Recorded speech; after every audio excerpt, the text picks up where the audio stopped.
A quiet life ends after the events of The Last Wish. Puss enjoys a quiet life in San Ricardo with Kitty, Softpaws, and Perrito. He's down to his final life, living cautiously yet peacefully.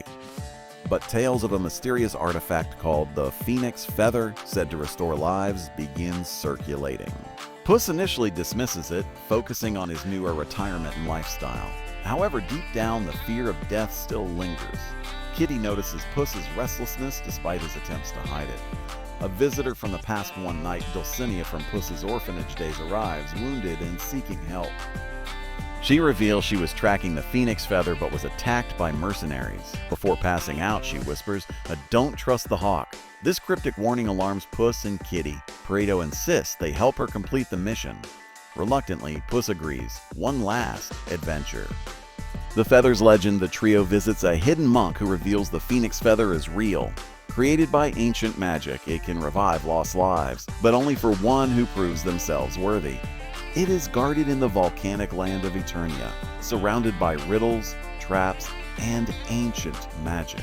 The journey is long and perilous, yet the temptation of restored lives is too strong for Puss to ignore. The Hawk strikes en route to Eternia. The team is ambushed by a masked villain known as the Hawk. Agile, strategic, and charismatic, he seems to know Puss intimately. He steals their map fragment and disappears, leaving only a mocking riddle behind. Puss is shaken. The Hawk's fighting style feels eerily familiar.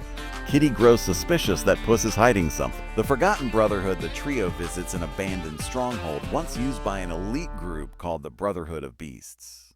Puss was once part of it during his rogue days before becoming a hero. He reveals the Hawk was once his brother-in-arms. Raphael, a betrayed comrade, who now seeks vengeance. Zundik. Puss left the Brotherhood after refusing a mission that endangered innocents. Raphael never forgave him. Trials of the Volcano Gate, they reach the volcanic region of Eternia and face the first trial, the Molten Maze. The maze is filled with fire spirits and shape-shifting illusions. Perrito uses his nose and pure heart to help navigate, proving once again he's more than comic relief. At the maze heart lies an ancient phoenix carving that hints at Raphael's next move. Kitty becomes increasingly worried that Puss's obsession with lives might blind him to what's truly important. A deal with death. While resting at night, Puss is visited once again by the wolf, Death. Death warns Puss that trying to defy fate could come at a terrible cost. He offers no direct threat, but reminds Puss that every life gained comes with a price. Puss is shaken but does not tell the others. His fear of being forgotten, of dying meaningless, begins to bubble again. The Mirror Lake, the trio arrives at the Mirror Lake where their reflections challenge them. Puss fights a version of himself full of arrogance and fear. Kitty faces trust issues and the idea of being alone again. Perrito is forced to face a moment from his past abandonment. They emerge victorious but emotionally drained. The mirror gives them a final clue. Only the selfless shall be reborn. Raphael's ambush. Raphael captures Kitty, using her as bait to lure Puss. He believes Puss abandoned their bond and wants him to suffer. Puss confronts him alone, triggering a tense duel. He tries to reason with Raphael, but his old friend is too consumed by pain. Raphael reveals he, too, has only one life left. Then he'll take Puss's to survive. A rescue from the sky just as Raphael gains the upper hand, Perrito arrives with a swarm of rescued Phoenix chicks. Their bright flames distract Raphael long enough for Puss to escape with Kitty. They flee to the Chamber of Renewal, the final gateway. The path requires sacrifice. Only one may enter. Kitty offers to stay behind, but Puss refuses to leave her again. 11. The feather awaits. Inside the chamber lies the Phoenix Feather, floating in golden flames. The spirit of the Phoenix appears, asking Puss a riddle. What is a life worth, if not shared? Puss hesitates, finally realizing that seeking more lives out of fear is cowardice. He decides not to take the feather. Instead, he offers it to Raphael, choosing forgiveness. Raphael's redemption. Raphael, watching from the shadows, is stunned. He expected revenge, not mercy. Touched by Puss's selflessness, he lets go of his hatred. But as he reaches for the feather, the chamber rejects him. His intentions were still selfish. The Phoenix vanishes and the feather turns to ash. Puss, Kitty, and Perrito leave, changed forever. Returning home back in San Ricardo, life resumes quietly. Puss feels more alive than ever, despite still being on his last life.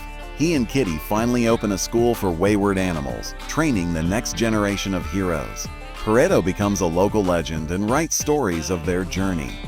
Raphael is seen wandering, searching for purpose without revenge. A hero's reflection, Puss visits the village square where a statue of him stands. He no longer sees it as a legacy, but as a reminder of who he was. He quietly removes the sword from his hip and places it on the altar. "I let them remember the cat who lived, not the one who feared death," he says. But then Kitty hands it back. The world still needs Puss in Boots.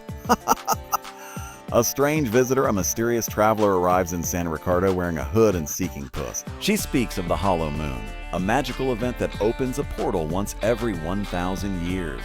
Something has come through, and it's hunting legendary creatures. She says Puss is one of the last. The group fears that death may not be finished with him yet. The Hollow Moon rises. They journey to an observatory and witness the Hollow Moon, a ghostly silver eclipse. Monsters pour into their world, shadow beasts looking for mythical beings.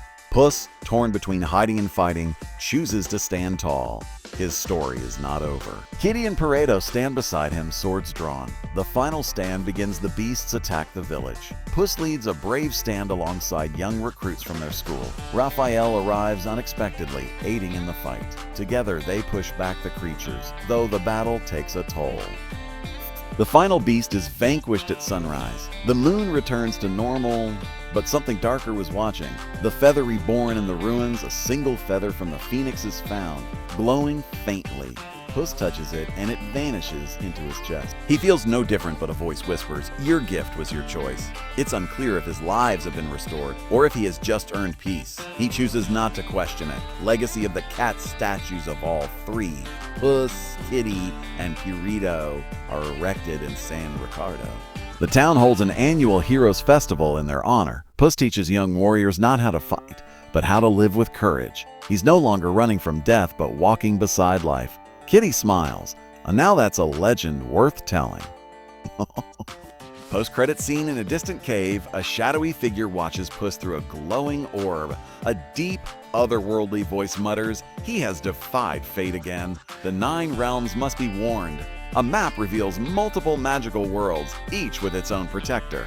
A new threat stirs, and the legend of the 9 lives is far from over.